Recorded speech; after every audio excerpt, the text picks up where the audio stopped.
I hope you stick around for just a little while longer. And here we go, Vince. That's it.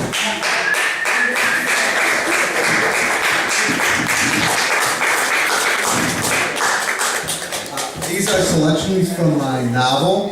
It's called The Bucktown Love Letters. And the love letters are all written to one woman. Her name is Cynthalia.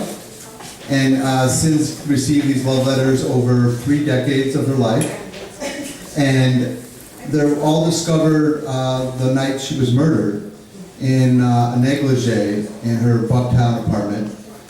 And next door, in the room next door to her, her husband was found holding a gun and a bullet in his skull. 6 weeks after that bullet was removed from his skull, he came out of a coma, and he denies having found the love letters, having scattered them around the boudoir, that his wife was strangled and murdered, and denies having been the murderer, and denies understanding what's going on. The first letter actually is not a love letter. It's from a police captain at Area 3, which is where Bucktown Logan Square area is. And he says, hey, I'm sending these love letters to you, a literary critic from Loyola University. And can you read these and just confirm, because the DA wants these all to be confirmed. It's pretty obvious what happened. He found the letters, he strangled her, and then he killed himself. After all, he started dating her when she was a freshman in college back in 1980, and he discovered these letters after 3 decades of dating her, and they come from many different people. And so obviously he was aghast at what he discovered and murdered her.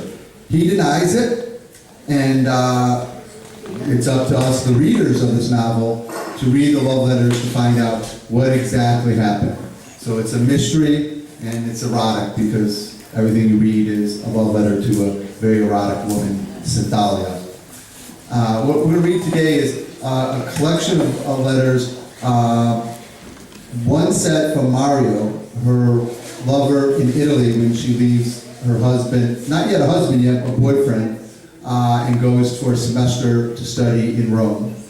And that's what I'll be reading. And Yvonne will be reading, when I pass them off to her, a collection of letters written a little bit closer to her death, 3 decades later, from her personal assistant, a female lover that she has much closer to the time of death, though not exactly near it.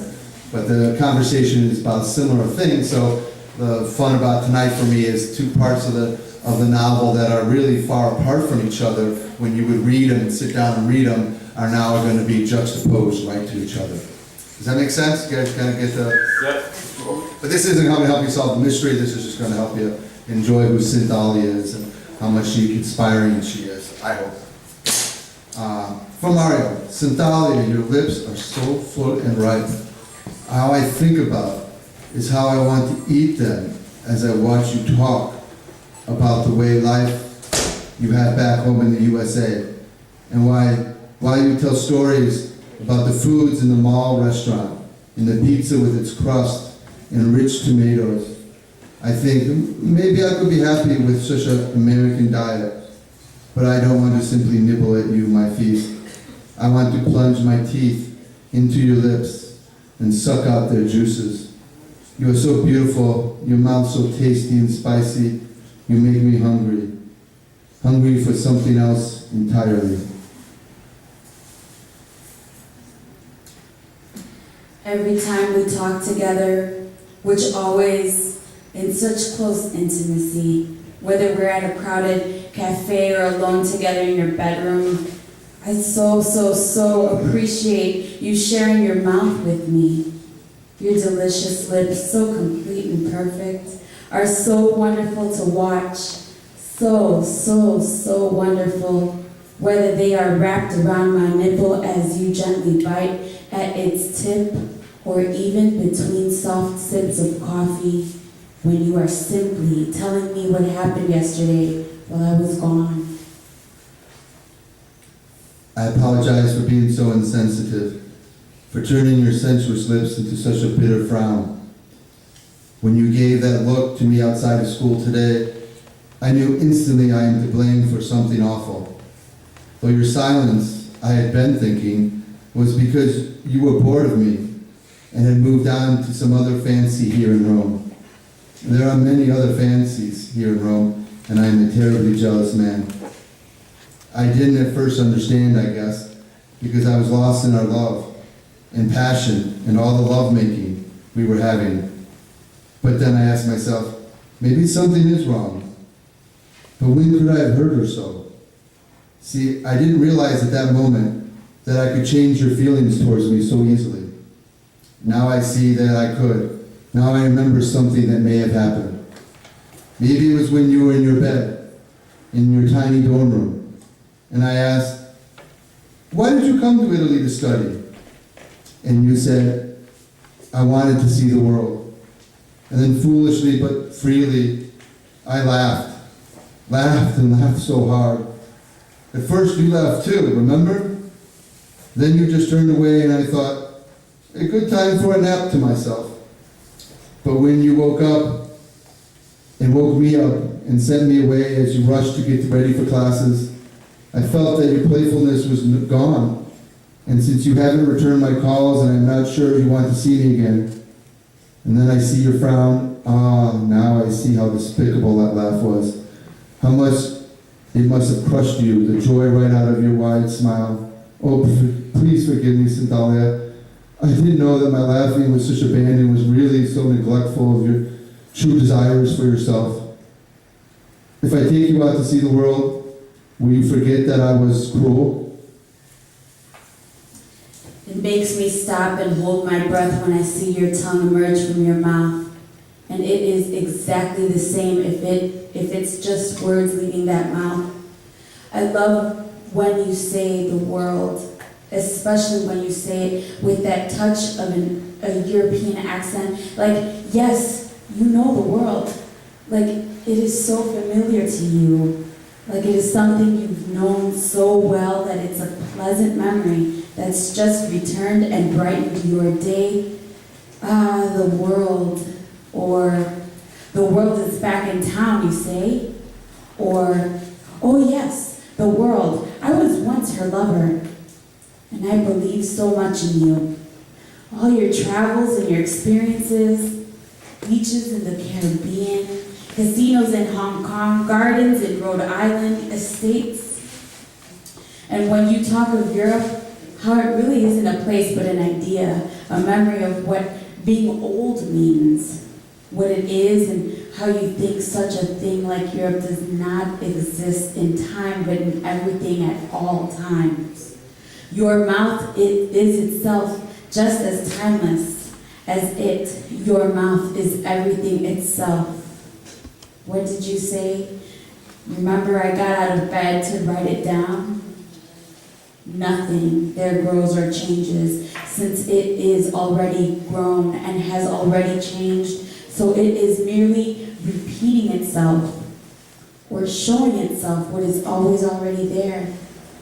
But it is so much that you can't ever see all of it at once. But if you dare long enough, something of it may be revealed. And that something, that is pure time. That is what you said, right, honey? That is so beautiful, and that's why I wanted to write it down after you told me about it, even though it was so hard to leave our embrace. But like you said, that moment together after our ecstasies, that's a thing about life that has already fully existed, so it is still here with us, if we want it, okay?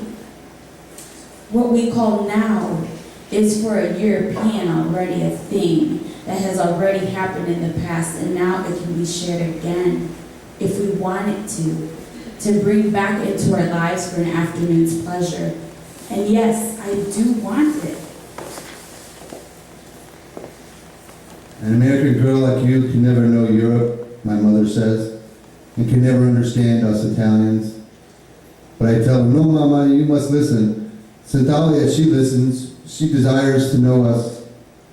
And when I tell her about how you said Europe is everything about the past to Americans, but is only about the present to us and to you, Mama still resists and shakes her head. Of course, I don't tell her exactly what you did when you said that. that you said, "You don't think I believe you are real and now?" And then you put your me inside your mouth and show me that you really do believe in me as real and now. I think about what you mean by that phrase. I've seen the world, too much of it really for anyone's own good, but so what? I still find pleasures in it. And I see that is what my desire is for you. Instead of always finding a new way to please myself, exploring some new way of exciting myself and my lover, with you I am rediscovering the ways other lovers, maybe European, maybe Asian, maybe even Indian, whoever, ways these other lovers pleased each other and whose moments of passion can never be lost.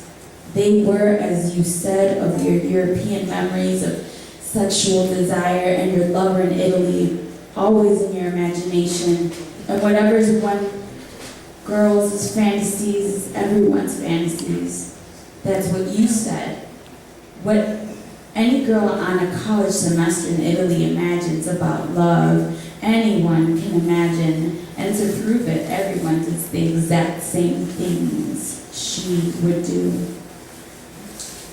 So what I think is, who doesn't wish to feel pleasure? And everyone who pursues those pleasures, well, they might as well are holding a giant orgy seance and share their fantasies with whoever participates and immerses themselves into all the ideas that can ever be imagined as a pleasure.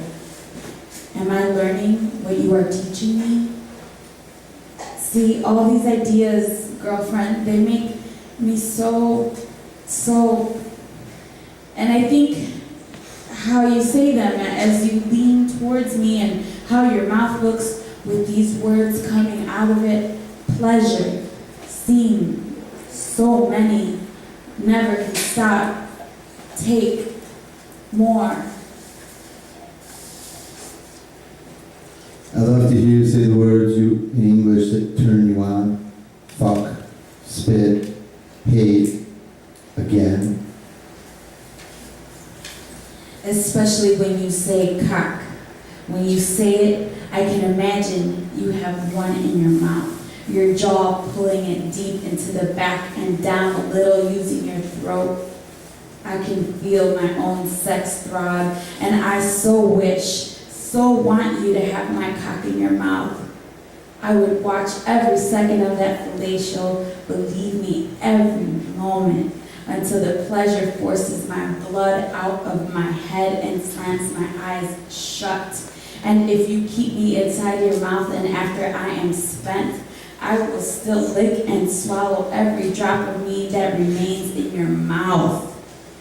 Oh, I wouldn't want a cock at all, don't get me wrong though. I love fucking you with your dildo. But if I could, for 1 hour only, have a cock, I would want to put it into your mouth just to see your lips painted with your saliva. Oh, I would love to taste those plum tomatoes then, darling. I would lick your lips in search of every succulent drop of that flavor. And that nourishing desire would feed me from there, your mouth and its luscious lips. This is the end of Laura's note, and just give a sequence of how their suspense is. This would be the next note, right? Everything that Laura said has been one letter to Cynthia, and then this is the next letter in the sequence, so you get a sense of the story coming. I'm writing to tell you how sorry I am. First things should go first. Your mind is so beautiful. Time is everything and it's already there, so don't worry. We just need to keep living long enough to see and feel everything that is already in us. You should remember you said that. Or really, I want you to remember you said that. You see, that's why I wrote that letter to you. I guess I wrote it down and sent that letter to you because I wanted to both I wanted both of us to remember it and maybe for me to understand it more. But sorry again. I'm sorry that Philip found that letter. I really don't think he would open an envelope addressed to you. But maybe he thought it was my hours and just an invoice for my service. I don't know. I don't blame him. It's all my fault.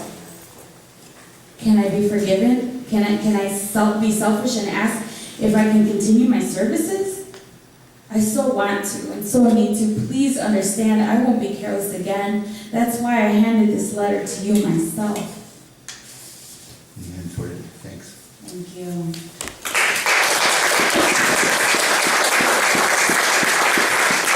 Thank you, Your Honor. I really appreciate it. Thank you. All right, everybody, so that is wrapping it up. And I know it's early, it's Friday. You guys